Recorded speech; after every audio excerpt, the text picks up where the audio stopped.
खबर है यूपी के बाराबंकी जनपद से। पूर्व विधायक अशरफी लाल यादव के पूर्ण श्रद्धांजलि पर बाराबंकी पहुंचे अखिलेश यादव।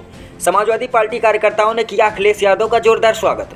तो वहीं आपको बता दें, सिरौली गौसपुर बाराबंकी कोतवाली बदोसराय पूर्व विधायक अशरफी लाल यादव की पूर्ण तिथि पर समाजवादी पार्टी के राष्ट्रीय अध्यक्ष अखिलेश यादव ने श्रद्धांजलि की अर्पित। तो वहीं सपा के राष्ट्रीय अध्यक्ष व उत्तर प्रदेश के पूर्व मुख्यमंत्री अखिलेश यादव आज मंगलवार को बाराबंकी बदोसराय कोतवाली के बगल मांटेश्वरी स्कूल कार्यक्रम में करीब 12:15 पर सम्मिलित हुए। इसके बाद पूर्ण तिथि पर आयोजित की गई श्रद्धांजलि जनसभा को पूर्व मुख्यमंत्री ने संबोधित किया और आगामी लोकसभा चुनाव को देखते हुए यह जनसभा महत्वपूर्ण मानी गई।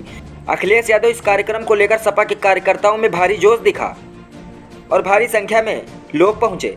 इसमें अखिलेश यादव बोले कि 24 का चुनाव हार जीत का चुनाव नहीं है, ये चुनाव युवा पीढ़ी का चुनाव है। और अखिलेश यादव ने कहा कि अगर 2024 का चुनाव जीत गए तो उत्तर प्रदेश का रुख बदल देंगे। तो इस मौके पर पूर्व कैबिनेट मंत्री अरविंद सिंह, पूर्व मंत्री अवधेश प्रसाद, पूर्व विधायक राजलक्ष्मी वर्मा व सैकड़ों समाजवादी पार्टी कार्यकर्ता भी मौजूद रहे। अब देखिए बाराबंकी से संवाददाता मनोज शुक्ला की ब्यूरो रिपोर्ट। सरकार ने वर्षों के बाद इंस्टीट्यूशन खड़े किए थे। जब से भारतीय जनता पार्टी की सरकार आई है, उन तमाम इंस्टीट्यूशन और संस्थानों को बेच दिया है। एक तरफ जहां संस्थाएं बिक रही हैं, वहीं जहां दूसरा सपना दिखाया था कि हमारे प्रदेश में बड़े बड़े उद्योगपति आएंगे, कारखाने लगाएंगे, उद्योग लगाएंगे।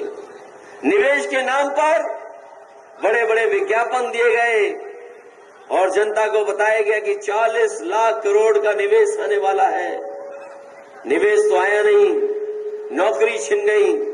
बड़े पैमाने पे हमारा नौजवान बेरोजगार और नौकरी से दूर हो गया।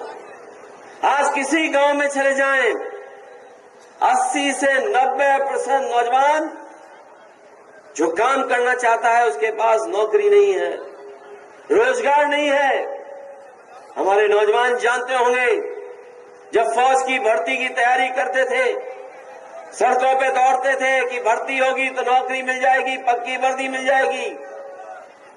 जहां इन्होंने बड़ी बड़ी संस्थाएं बेच दी, वहीं उन्होंने आधी अधूरी जो अग्निवीर वाली नौकरी का इंतजाम किया है। और हम अपने पिछले दलित और खासकर गरीब अल्पसंख्यक भाई, उनसे कहना चाहता हूं कि जानबूझ करके ये साजिश की है, ये षड्यंत्र किया है पिछड़ों के पीछे।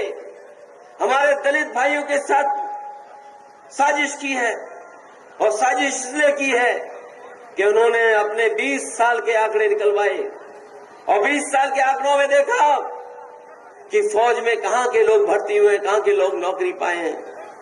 जब सरकार को पता लग गया कि सबसे ज्यादा गरीब किसान के बेटे फौज में गए हैं, उन्होंने कहा कि अगर ये फौज में इसी तरह जाते रहे तो इनका जीवन स्तर बेहतर हो जाएगा, इनकी आर्थिक स्थिति बेहतर हो जाएगी। इसलिए सरकार ने वो फैसला लेकर के कि अग्निवीर भर्ती जो आधी अधूरी नौकरी उसकी शुरुआत की है। मैं अपने नौजवानों से कहना चाहता हूं, समाजवादी लोग सरकार में आएंगे आने वाले समय में, ये अग्निवीर व्यवस्था को खत्म कर करके जो पहली व्यवस्था थी हमारे नौजवानों को पक्की नौकरी देने का इंतजाम और पक्की वर्दी पहनाने का काम वो हम लोग करेंगे।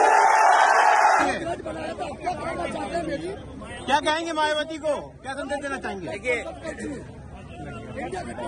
समाजवादियों की कोशिश रही कि सभी दलों को जोड़ने का प्रयास हो और इधर अखबारों और टीवी के माध्यम से तरह तरह के रूमर भी उड़े। हमारी कोशिश लगातार रहेगी कि इंडिया गठबंधन कैसे मजबूत हो, इंडिया गठबंधन में कैसे और दल जुड़े। जहां तक आप बहुजन समाज पार्टी के बारे में कह रहे हैं, समाजवादियों ने तो सम्मान देने का काम किया है और हमेशा सम्मान कैसे बढ़े उसका भी कभी आपने देखा होगा। मुझे तो वो समय याद है जब समाजवादियों ने संकल्प लिया था कि देश की प्रधानमंत्री उस वर्ग से हो जिन्होंने समाज के तमाम बुराइयों का सामना किया है हजारों साल।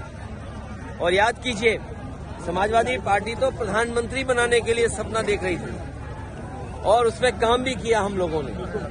तो समाजवादी लोग देश के प्रधानमंत्री तक पहुंचाने के लिए, लेकिन ये जो भाषा आई है, जब मैंने ये कहा कि हम लोग सम्मान देंगे और सम्मान देना चाहिए, क्योंकि जब पीडीए की बात हम करें पीडीए में हमारे दलित भाई भी हैं, आदि आबादी भी है। और जब आदि आबादी को सम्मान की बात कहें तो वो इस तरह रंग बदलने की बात कह रही हैं। वो इसलिए कह रही होंगी, शायद उन पर दबाव कहीं से है, दबाव की वजह से ऐसी बात कह रही होंगी।